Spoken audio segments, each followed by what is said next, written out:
Chapter 23. Then Job answered and said, Even today is my complaint bitter. My stroke is heavier than my groaning.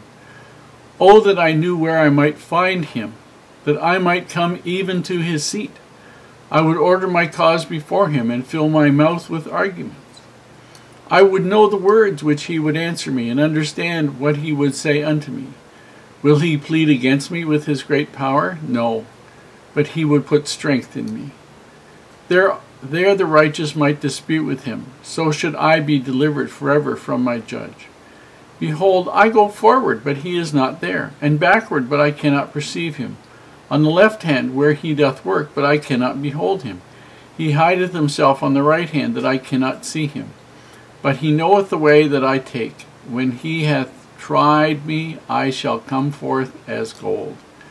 My foot hath held his steps. His way have I kept and not declined. Neither have I gone back from the commandment of his lips. I have esteemed the words of his mouth more than my necessary food. But he is in one mind, and who can turn him? And what his soul desireth, even that he doeth. For he performeth a thing that is appointed for me, and many such things are in him. Therefore am I troubled at his presence, when I consider I am afraid of him. For God maketh my heart soft, and the Almighty troubleth me. Because I was not cut off before the darkness, neither hath he covered the darkness from my face. Here in chapter 23, Job answers the accusations of his friend. And he says in verse 1, My stroke is heavier than my groaning. Now they used to count every time a person was whipped with the whip as one stroke. And some people, when they had one stroke, would make a great deal of noise. Other people would do their best to make as little noise as possible. Some people would make none. And what Job is saying here is that the stroke, the beating that he is taking, the pounding he is taking, the trial he is going through, is much more severe than any complaint that he is making. So even though these fellows think they know what he's going through, they really don't have a clue. It says in verse 5, I would know the words which he would answer me, talking about Heavenly Father, and understand what he would say unto me if he had a conversation with Heavenly Father. He would sort of put his cause before him and say, would you please explain to me what's going on? He said, in verse 6, will he plead against me with his great power? No. Heavenly Father doesn't do that.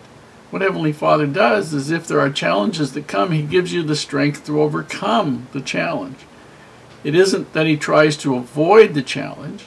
You know, the only way you get to be able to haul, lift a big weight is to lift big weights.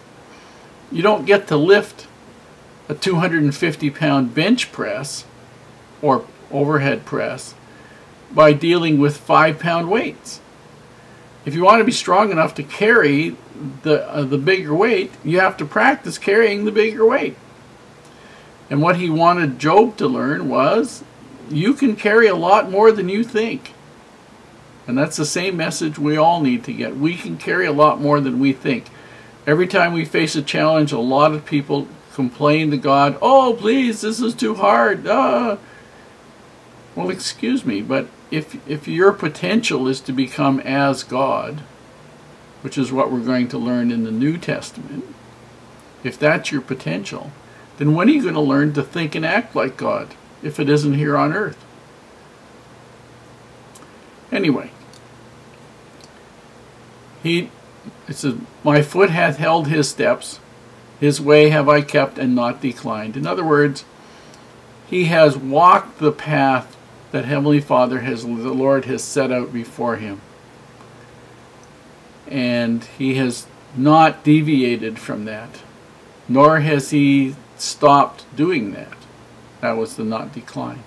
Neither have I gone back from the commandments of his lips. I have esteemed the words of his mouth more than my necessary food. In other words, he has valued the words of God, the commandments of the Lord, more so than even the food that he needed to live on.